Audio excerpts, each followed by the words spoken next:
Berhormat Datuk Seri Dr. Ahmad Zahid Hamidi, Timbalan Perdana Menteri.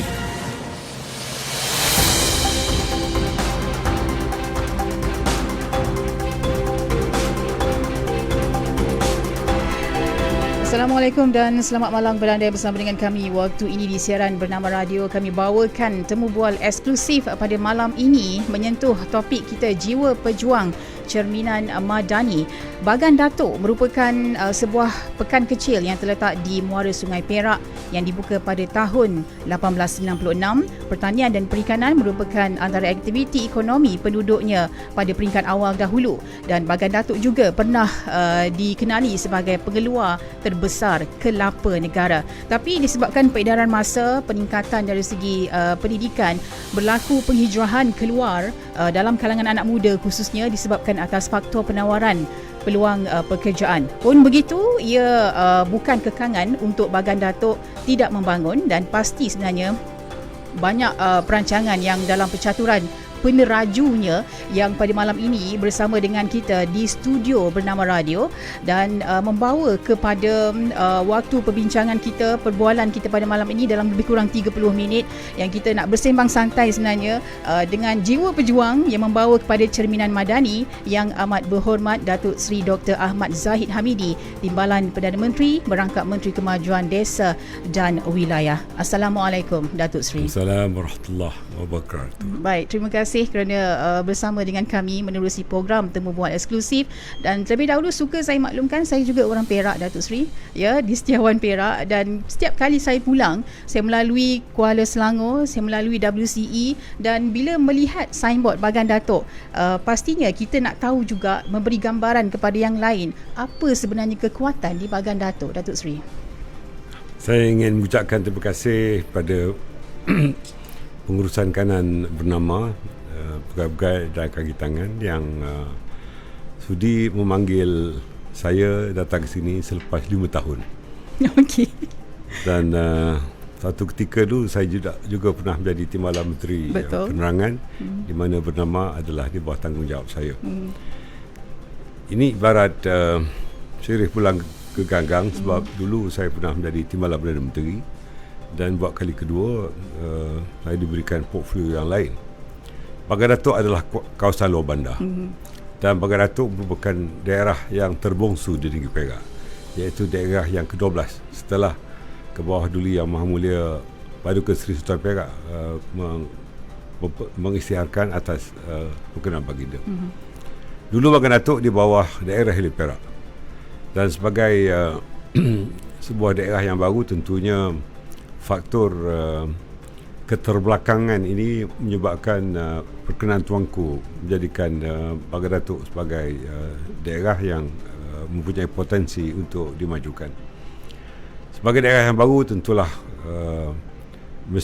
miskin tegar ataupun penduduk yang berada di bawah garis kemiskinan itu memang harus didepani oleh saya sendiri selaku ahli parlimen sejak tahun 1995. Dan kita tahu bahawa komposisi kependudukan di Bagan Datuk juga sangat-sangat unik, di mana 26% daripada penduduknya daripada orang India, 25% rakan-rakan daripada Cina, dan selebihnya orang-orang Melayu, walaupun kita majoriti. Namun komposisi ini cukup penting untuk diberikan kesaksamaan. Dan tentunya fokus saya di Bagan Datuk bukan hanya soal pembangunan. Yang penting ialah perimbangan antara pembangunan fizikal dengan pembangunan spiritual.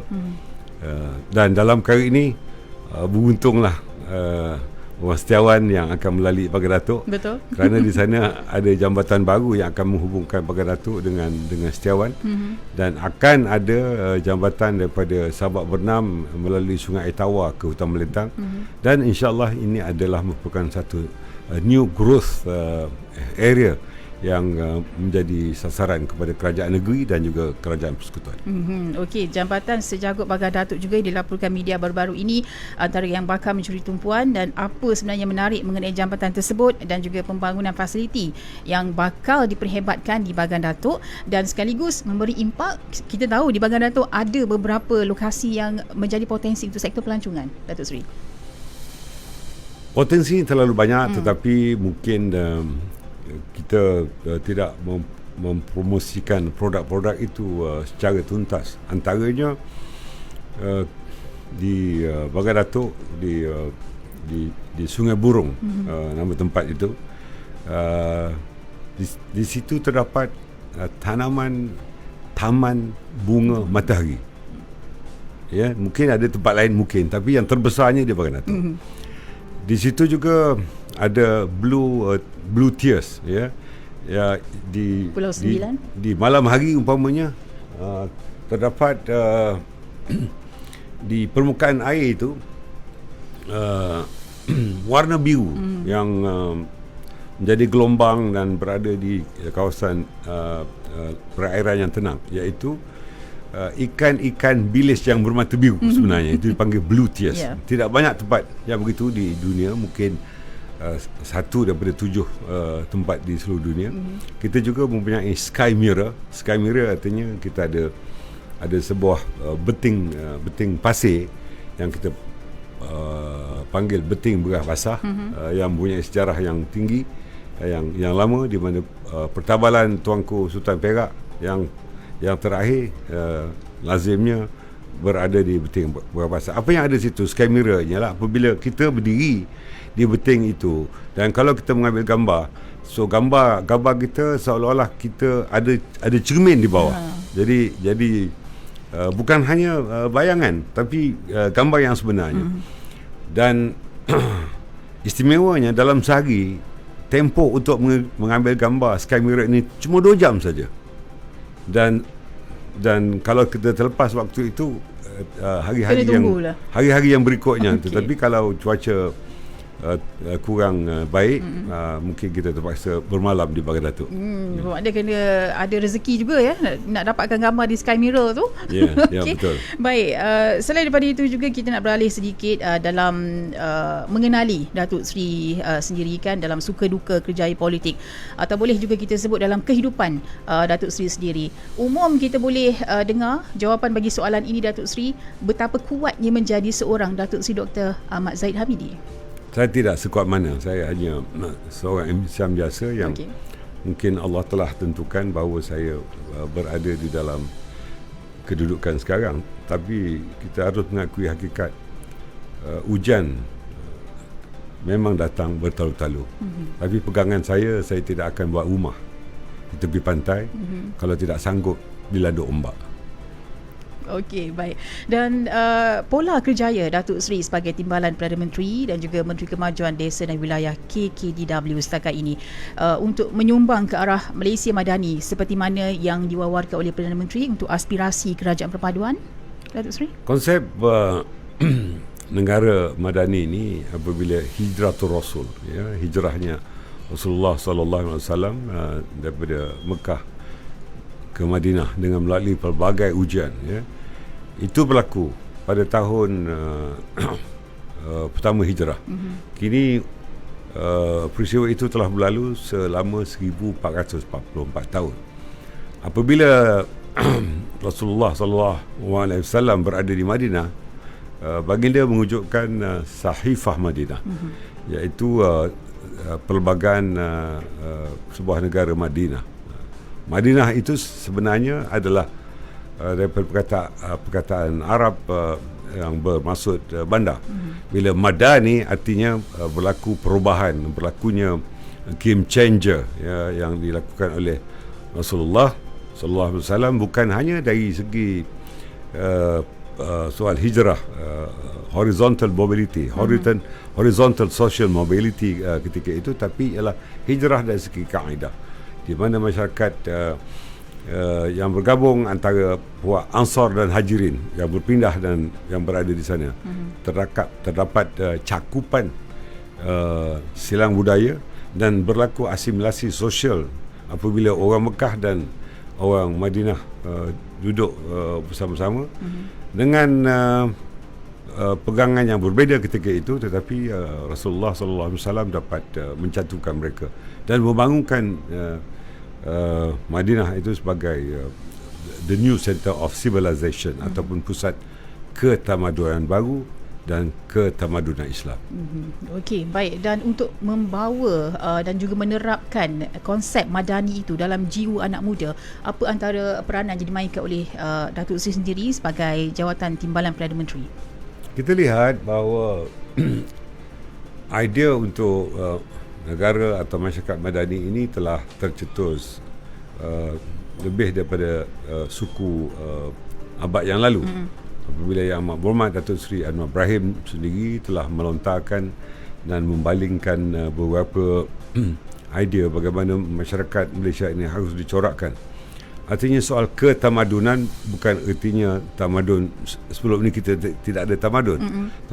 Ketamadunan yang dimasukkan beliau bukan hanya civilization, tetapi bagaimana kita harus melakukan paradigma, satu shift yang pada hemat saya harus dilakukan bukan lagi secara evolusi, tetapi harus dilakukan dengan segera, sebab dalam situasi dunia yang makin berubah dengan pelbagai sistem komunikasi dan teknologi yang cepat bertukar, tentunya kita tidak harus ketinggalan untuk berada di garisan hadapan bagi memacu pembangunan. Jadi yang penting bukan hanya physical development atau pembangunan fizikal. Saya sebutkan di banyak tempat bahawa harus ada perimbangan soal rohani dengan soal lahiriah. Disebut physical happiness and spiritual happiness. Supaya berlaku perimbangan antara duniawi dan ukhrawi. Okey, jadi besar sebenarnya tanggungjawab ini untuk membawa bukan saja dari segi konsep pemahaman, tapi dalam kalangan anak muda untuk menyertai, membawa kepada dan juga mendukung aspirasi yang dibawakan oleh Perdana Menteri ini tentang konsep Malaysia Madani. Dan banyak lagi akan kita kongsikan dan kita akan bertanya dengan Datuk Seri seketika nanti, dan anda terus bersama dengan kami menerusi temu bual eksklusif di Bernama Radio bersama Datuk Seri Dr. Ahmad Zahid Hamidi. Ibrahim. Kita mahu Malaysia harum semula sebagai negara adil. Ada martabatnya yang adil kepada rakyatnya. Rakyatnya dari semua kaum dan semua agama dan semua pelosok kampung dan pedalaman. Sebab itu dalam beberapa isu diangkat termasuk MA 63. Kalau ada kegelisahan yang berasas, tanggungjawab kita untuk selesaikan sama. Sebab kita lihat rakyat ini punyai peranan yang sama dan tidak boleh diabaikan. Perdana Menteri Datuk Seri Anwar Ibrahim. Inilah Bernama Radio untuk anda.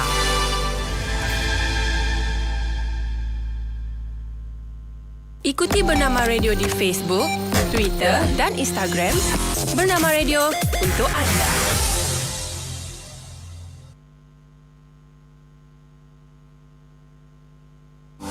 Guru yang baik selalu bisa menginspirasi murid-muridnya, memberi mereka imajinasi, mengilhami dengan kata-kata mutiara dan mengajari mereka dengan penuh rasa cinta. Temu bual eksklusif bersama-sama Yang Amat Berhormat Datuk Seri Dr. Ahmad Zahid Hamidi, Timbalan Perdana Menteri.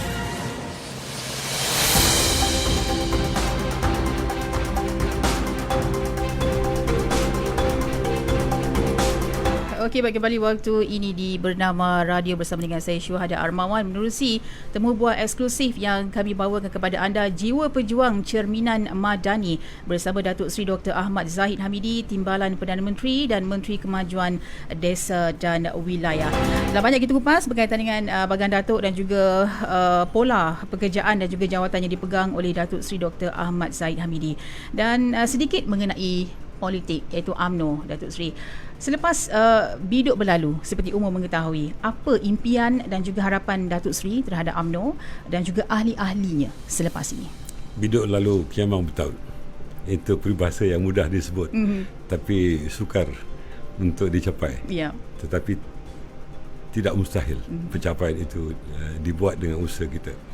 Kita lihat selama lebih 4 tahun 8 bulan apabila kita berada di luar kerajaan, sebahagian daripada kerajaan, dan kita menepani realiti baru, tentu kita lihat bahawa selepas PRU ke-15 kita telah melangkah ke satu era yang landscape politiknya agak berbeza. Namun kita lihat bahawa UMNO dan Barisan Nasional tidak lagi dominan. Ini hakikat. Ya. Dan dalam situasi yang begitu kita harus menyantuni situasi politik yang baru ini. Maka dengan jumlah yang sedikit tetapi alhamdulillah Allah Ta'ala menjadikan UMNO dan BN itu penentu kepada pembentukan kerajaan perpaduan yang sekarang ini. Dalam keadaan yang begitulah kita lihat bahawa komposisi yang berbeza di dalam kerajaan perpaduan sekarang ini tentunya mengundang hakikat bahawa kita harus menyumbang kepada kestabilan politik negara tentunya, dan juga kepada bagaimana pembangunan atau pertumbuhan ekonomi yang harus kita tantang bersama. Dan pada waktu yang sama masalah kos sara hidup harus ditangani dengan terjahan kenaikan harga barangan umpamanya. Soal pengangguran di semua peringkat, terutama di kalangan siswazah, bisnes yang baru, perniagaan yang baru harus diwujudkan yang berdasarkan kepada perniagaan digital. Dan kita tahu juga beberapa permasalahan dari segi kemiskinan tegar, ya, dan garis kemiskinan di kalangan B40, ya, di mana kita tahu apabila kita menghadapi COVID dulu, golongan M40 itu pun ramai yang telah masuk ke B40. Mengikut DOSM ataupun Jabatan Statistik memperlihatkan hampir 20% daripada M40 itu telah berada di dalam B40. Artinya mereka berada dalam tahap kemiskinan. Dalam hakikat sebenarnya apabila take home pay mereka, ya, dengan keluarga yang mungkin keluarga muda tetapi mempunyai jumlah keluarga yang besar, yang akhirnya mereka terpaksa menghadapi kos sara hidup dan lain-lain permasalahan sosial. Dan ini yang harus ditangani oleh kerajaan yang ada sekarang ini. Pasti bulat juga, ya, bersatunya UMNO untuk sama-sama mendepani cabaran yang lebih besar juga selepas ini, dan harapnya untuk aspirasi itu akan dapat dilaksanakan sebaik mungkin. Dan untuk di hujung-hujung ini, Datuk Seri, kita nak mengetahui juga ada atau tidak legasi ataupun ahli keluarga Datuk Seri selepas ini dalam politik sebagai pelapis, saya ataupun mungkin ikut haluan masing-masing? Syuhada, saya tidak pernah menggalakkan mana-mana anak saya untuk menceburkan diri dalam politik. Tetapi saya tidak akan boleh menghalang jika ada di kalangan mereka yang mahu, atau ada salah seorang anak saya yang mahu menceburkan diri dalam bidang politik. Tapi kalau boleh jangan. Ya, kecuali mereka yang mempunyai daya tahan, ya, yang kuat, bukan hanya jiwanya, telinganya, matanya, hatinya, ya. Sebab terjahan sebagai ahli politik ni luar biasa. Ya. Jadi dalam keadaan yang begitu bukan soal legasi, tetapi ya, kalau itu kehendak mereka, saya tidak boleh menghalang. Okey. Dan pada usia 70 tahun, Datuk Seri masih dalam kabinet memegang jawatan penting. Apa antara rutin yang Datuk Seri amalkan dengan jiwa pejuang, ya, pada usia begini? Datuk Seri berkhidmat untuk negara, untuk rakyat dan juga keluarga dengan pembentukan konsep madani itu sendiri. Ada sebuah hadis menyebutkan al-aql salim fi jismi salim. Artinya akal yang sihat terletak pada badan yang sihat. Artinya harus ada perimbangan begitu, ya. Untuk menentukan bahawa umur bukan faktor utama untuk kita tidak bekerja, ya, ataupun beribadah ataupun melakukan kerja yang baik untuk masyarakat. Yang penting kita lakukannya dengan niat untuk menjaga agama, dan kita lakukan kerana Allah Ta'ala. Dan ini cukup penting. Dan tentunya dalam keadaan yang begitu, ya, kita mesti merelevankan pemikiran kita dengan pemikiran contemporary. Artinya di kalangan terutamanya anak-anak muda yang akan masuk usia 18, apabila mereka akan layak mengundi, Dan kita lihat juga anak-anak kita atau cucu kita yang berada di tingkatan 2 sekarang ni akan layak untuk mengundi pada pilihan raya umumnya ke-16. Jadi pemikiran kita harus relevan sama dengan mereka, dan tentunya kita harus mempunyai beberapa input supaya cita rasa mereka, kaedah komunikasi mereka dan kaedah ilmu yang diperoleh itu harus diterjemahkan dalam bentuk dasar dan bentuk implementasi kepada dasar, dan ini harus direlevankan biarpun usia kita melebihi daripada 7 dekad. Okey, baik. Dan pada kacamata saya melihat Datuk Seri sebagai seorang yang berani berpegang pada prinsip. Apa lagi antara yang perlu dikongsikan supaya ia juga menjadi satu pegangan dalam kalangan rakyat untuk terus berpegang apa yang kita mahukan? Bukan soal apa yang kita mahukan, tetapi soal prinsip utama. Kalau kita melakukan sesuatu itu dengan niat ibadah, kita dapat dunia dan dapat akhirat.